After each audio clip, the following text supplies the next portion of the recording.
क्या ऑफिसर बनने के लिए डिग्रीज़ की आवश्यकता है? बहुत बड़ी बड़ी डिग्रीज़। पता लगे आपको ग्रेजुएशन करना ज़रूरी है, मास्टर्स करना ज़रूरी है, बड़े बड़े कॉलेजेस में एडमिशन ज़रूरी है। क्या ये सब ज़रूरी है? क्या ऑफिसर बनने का कोई सीधा सीधा तरीका नहीं है? क्या बड़े बड़े तरीके, ये बहुत ज़्यादा पैसा ही खर्च करना ज़रूरी हो रहा है? इसी सवाल का आंसर आज हम इस वीडियो में देने वाले हैं। मैं सुमन सूर्यवंशी आप सबका स्वागत करती हूँ ओशन गुरुकुल के इस ऑनलाइन प्लेटफॉर्म पर। आज हम एक एग्ज़ाम की बात कर रहे हैं जिसका नाम है एनडीए, नेशनल डिफेंस एकेडमी। उसके बारे में आज हम बात करना चाहते हैं कि एग्ज़ाम क्या है, इसके लिए क्या क्वालिफिकेशन होना चाहिए, कौन इसका एग्ज़ाम दे सकता है, क्या एज क्राइटेरिया होना चाहिए, क्या सिलेबस इसका होता है, क्या क्या प्रोसेस रहता है, ये सब आज हम इस वीडियो के द्वारा जानेंगे। तो आप शुरू से लेके एंड तक वीडियो को देखिएगा ताकि आपको फुल इंफॉर्मेशन मिल सके। कई बार ऐसा होता है कि हमारा एज हो सकता है थोड़ा आपका ज़्यादा हो या आपका कम हो, या फिर कुछ भी पेरेंट्स भी हो सकते हैं आप। तो ऐसा इस वीडियो को ऐसा बिल्कुल भी मत लीजिएगा कि मेरे काम की नहीं है, छोड़ो। नहीं, हो सकता है कि आप उस एज क्राइटेरिया में, क्वालिफिकेशन में फिट ना बैठते हो, बट मे बी आपके आसपास कुछ लोग, आपके आने वाली जनरेशन, आपके आसपास आपके भाई बहन, छोटे समाज के कुछ लोग जिन्हें करियर के गाइडेंस की आवश्यकता होती है। कई बार आप देखते होंगे, अगर आप गांव में थोड़े पढ़े लिखे हैं तो जो दूसरी फैमिली के पेरेंट्स हैं उसके बच्चे को लेकर आपके पास आ जाते हैं, बोले बताओ ना भाई बेटा क्या करवाएं इसको। तो आपको कुछ चीज़ें ऐसी पता होनी चाहिए जो आपके एजुकेशन, जो आपकी क्वालिफिकेशन के लिए बता सके कि हाँ इसको ऐसा कराएं या फिर ऐसा ये करियर ऑप्शन भी होता है। तो आज की इस वीडियो में, आज 10 मिनट का ये वीडियो पूरा देखिएगा, आपको एक बेहतरीन सी चीज़ समझ में आएगी कि एनडीए का एग्ज़ाम एक ऐसा एग्ज़ाम है इंडिया के अंदर जो 12th के बाद डायरेक्ट लेफ्टिनेंट, डायरेक्ट ऑफिसर आपको रिक्रूट कर सकता है। इसके अंदर आप चाहे आर्मी, नेवल या एयरफोर्स, तीनों ही ब्रांचेस को सेलेक्ट कर सकते हैं किसी भी थ्रू। कोई डिफेंस एकेडमी है तो डिफेंस के अंदर हमारी आर्मी भी आती है, मिलिट्री भी और नेवल भी, है ना। तो समझिएगा ये एग्ज़ाम जो रिक्रूट होता है, मैं बता चुकी हूँ आपको तीनों एग्ज़ाम के लिए, और एनडीए का जो एग्ज़ाम है वो कंडक्ट होता है साल में 2 बार। ऐसा बहुत कितनी अच्छी बात है कि साल में 2 बार होगा ही होगा। ऐसा कुछ नहीं कि अभी गए तो आएगा, अभी 2-3 साल बाद आएगा, नहीं, साल में ये 2 बार एग्ज़ाम होता है और 2 बार होता ही होता है। तो कितनी अच्छी बात है इस एग्ज़ाम की। और इसके अंदर 2 स्टेजेस होते हैं। पहला आपका रिटन एग्ज़ाम, सेकेंड वन आपका एसएसबी। पहले आपसे एक पेपर लिया जाता है, ऑफलाइन पेपर लिया जाता है। उस पेपर के बाद आपको, उसमें जब आप क्वालिफाई कर लेते हैं उसके बाद आपको इंटरव्यू के लिए बुलाया जाता है। लगभग 4 लाख एस्पिरेंट एनडीए का एग्ज़ाम देते हैं, और उसके बाद सिर्फ 6000, एनडीए में 4 लाख में से सिर्फ 6000 बच्चों को बुलाया जाता है। किसके लिए? एसएसबी के लिए। तो आप प्रोसेस समझ गए होंगे नेशनल डिफेंस एकेडमी का। अभी आप समझेंगे इसकी छोटी छोटी बातें, कुछ इंपॉर्टेंट बातें मैं आपको बताती हूँ, समझिएगा। ये एग्ज़ाम नेशनल लेवल पर होता है, साल में 2 बार होता है भाई। एग्ज़ाम का मोड कैसा रहता है, बड़ा इंपॉर्टेंट बात है। आजकल बहुत सारे एग्ज़ाम्स ऑनलाइन होने लगे, तो एनडीए का एग्ज़ाम कैसे है? एनडीए का एग्ज़ाम ऑनलाइन नहीं, ऑफलाइन होता है, समझिएगा। और कौन कंडक्ट करवाता है, ये भी एक बड़ा क्वेश्चन है कि कौन सा डिपार्टमेंट है जो एनडीए का एग्ज़ाम लेता है। एनडीए हो, सीडीएस हो, एफकेट हो, यूपीएससी आपका इसका एग्ज़ाम लेता है। यूपीएससी अपने साथ साथ आईएएस के एग्ज़ाम के अलावा ये एग्ज़ाम भी लेता है बच्चे।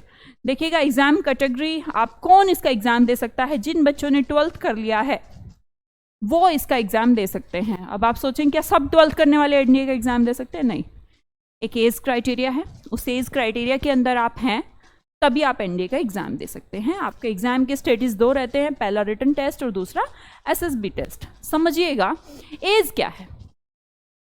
12th हो, ये तो मैंने आपको भी बता दिया। पहली बात तो बच्चे को 12th होना चाहिए। दूसरी बात, आपका जो एज है 16.5 से 19.5 साल होना चाहिए, है ना। 12th के साथ साथ आपका एज का भी पैटर्न है। बच्चे का जो एज है 16.5 साल से 19.5 साल के बीच में हो तभी वो एनडीए का एग्ज़ाम दे सकता है। अभी हम समझते हैं कि 12th, क्वेश्चन ये कि 12th में क्या हो, क्या सिंपल 12th हो तो एग्ज़ाम दे सकता है, या 12th के अंदर मेडिकल हो या नॉन मेडिकल हो। तो मैं आपको समझा सकती हूँ। देखिए 3 विंग होती हैं, एक तो आर्मी वाली है, एक नेवल है या एयरफोर्स है। एक आर्मी है, नेवल है और एयरफोर्स है। अगर आप आर्मी विंग में जाना चाहते हैं तो आपको सिंपल 12th से काम चल जाएगा।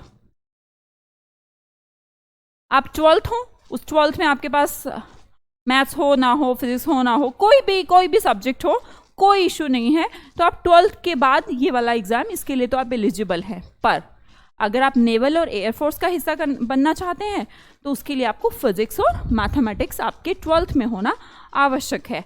वैसे तो मैं अपनी तरफ से आपको सजेशन दूं कि जो भी बच्चे एनडीए को अपना करियर ऑप्शन बनाना चाहते हैं वो अपना 11th-12th में मैथ्स फिजिक्स ज़रूर रखें, क्योंकि चाहे आर्मी का एग्ज़ाम हो या कुछ भी एग्ज़ाम तो एक ही हो ना एनडीए, और एनडीए के अंदर अभी मैं आपको बताऊंगी 300 नंबर का मैथ्स आता है, और अगर 300 नंबर का मैथ्स आता है तो डेफिनेटली अगर आपने 11th-12th में मैथ्स नहीं था तो दिक्कत हो जाएगी ना। अभी हम समझते हैं कि एग्ज़ाम का प्रोसेस क्या है।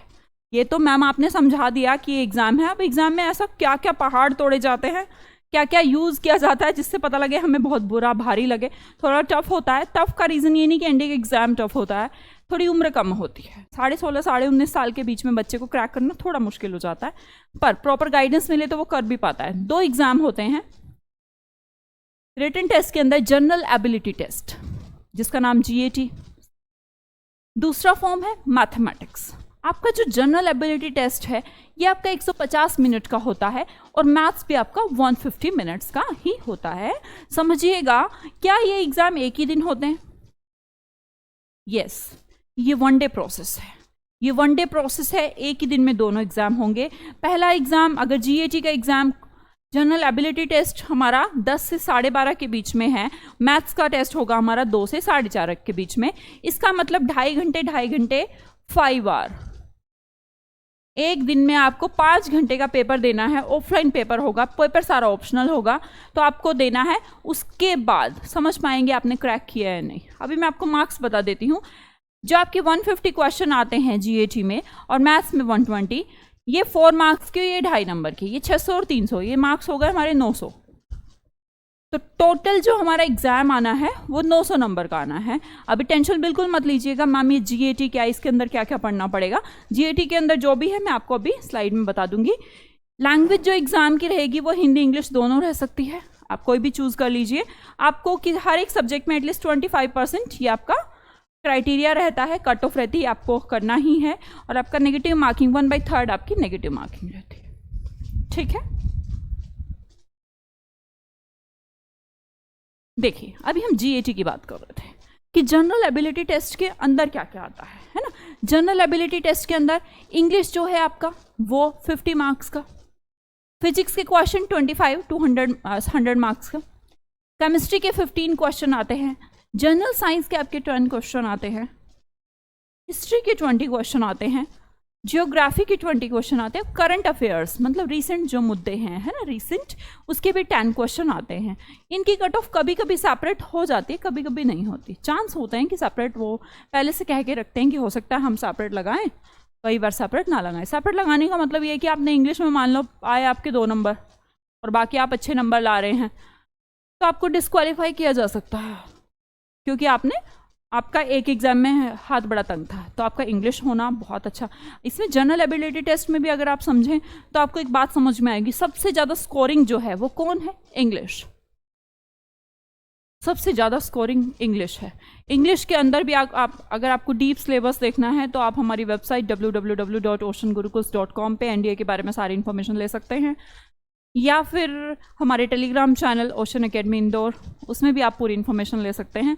आप समझिएगा जो इंग्लिश का पेपर है उसके अंदर हमारा वोकैबुलरी का सेक्शन भी बहुत सारा आता है।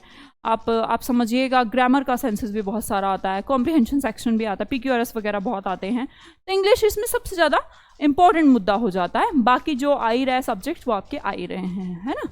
अभी हम समझते हैं, ये तो हमने एग्ज़ाम के बारे में बात कर ली कि जीएटी के एग्ज़ाम के अंदर क्या आता है, मैथ्स के अंदर क्या आता है। मैथ्स में आपकी 11th-12th की मैथ्स आती है बच्चे, अलजेब्रा है, ट्रिग्नोमेट्री है, कैलकुलस, ये सब सारा पार्ट जो आपने 11th-12th में पढ़ा वो पूरी मैथ्स एनडीए के अंदर आती है।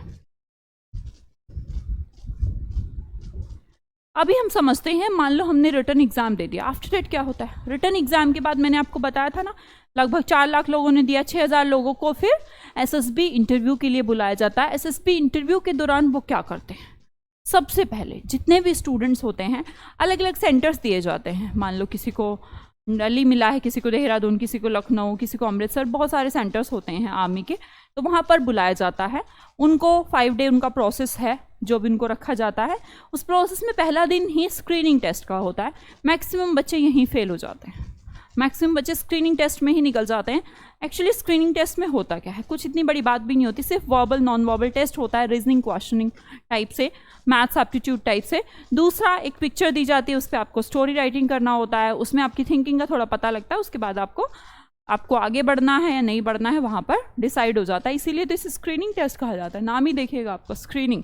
बहुत कम बच्चे आगे की डेज में फॉलोअप कर पाते हैं। एक बार अगर किसी ने स्क्रीनिंग टेस्ट पास कर लिया, उसके बाद उसको आगे की जितनी भी स्टेजेस होती हैं सब करनी होती है, किसी को बीच में से नहीं भगाया जाता है, ठीक है। देखिएगा, अगला होता है साइकोलॉजिकल टेस्ट। जैसा कि नाम कहता है साइकोलॉजी, वहाँ पर आपकी थिंकिंग प्रोसेस चेक की जाती है कि आप चीज़ों को देखकर, सिचुएशन को देखकर, किसी वर्ड को देखकर क्या फील करते हैं। इसके अंदर आप पढ़ेंगे तो thematic, word association, situation reaction and self description, ये सब टेस्ट हैं। ये सारे के सारे टेस्ट कैसे हैं? साइकोलॉजिकल टेस्ट हैं। आपको कोई वर्ड दे दिया, लिखो, अब यही तो पता लगता है उस लिखने से कि आप सोचते क्या हैं। आपको कोई सिचुएशन दे दी, कोई प्रॉब्लम दे दी रिटन फॉर्म में, आपको उसका आंसर लिखना है, तो आपका क्या पता लग रहा है इसमें? साइकोलॉजिकली तो टेस्ट हो रहा है। तो इसका अगर आप इसका डिटेल में एसएसबी का पूरा प्रोसेस समझना चाहते हैं तो मुझे अलग से वीडियो बनाना पड़ेगा, और मैं अलग से वीडियो बना दूंगी। एसएसबी का जो प्रोसेस रहता है, सारे के सारे, चाहे हमारी सीडीएस हो, एनडीए हो या एफकेट, सबके लिए एसएसबी का प्रोसेस सेम ही रहता है, एनडीए में भी सेम ही रहता है। नेक्स्ट आपका जो आता है वो है ग्रुप टेस्टिंग। अब जैसा कि नाम से समझ में आ रहा है, एक ग्रुप बना दिया गया 10 बच्चों का, 15 बच्चों का, उनका आपस में जीडी करा दिया गया, डिस्कशन कराया गया किसी टॉपिक पर, किसी मुद्दे पर, तो उससे भी उनका थिंकिंग प्रोसेस पता लगता है, वहाँ पर भी चीज़ों को जज किया जाता है। और आपका फिर उसके बाद होता है पर्सनल इंटरव्यू। पर्सनल इंटरव्यू में कोई ग्रुप नहीं होता, आप सिंगल होते हैं, आपके बारे में कुछ क्वेश्चन आंसर पर्सनली, है ना, वो आपसे जज किए जाते हैं। Last one is conference day. Conference day क्या होता है? जो भी हुआ उसके बारे में डिस्कशन आपसे सुनना, वो कॉन्फ्रेंस डे के दौरान होता है। ये सब प्रोसेस पूरा करने के बाद जो रिक्रूटमेंट होती है वो डायरेक्ट लेफ्टिनेंट ऑफिसर की होती है ना। कितना अच्छा लग रहा है सुनने में, और मेहनत बहुत लगेगी। अब आप समझिएगा लगभग कितनी सीट होती हैं। अब आप समझिए 370 लगभग सीट्स होते हैं, जिसमें 208 आर्मी के लिए एंड 42 नेवी के लिए, और 120 सीट एयरफोर्स के लिए, जिसमें ग्राउंड ड्यूटी भी इंक्लूड है।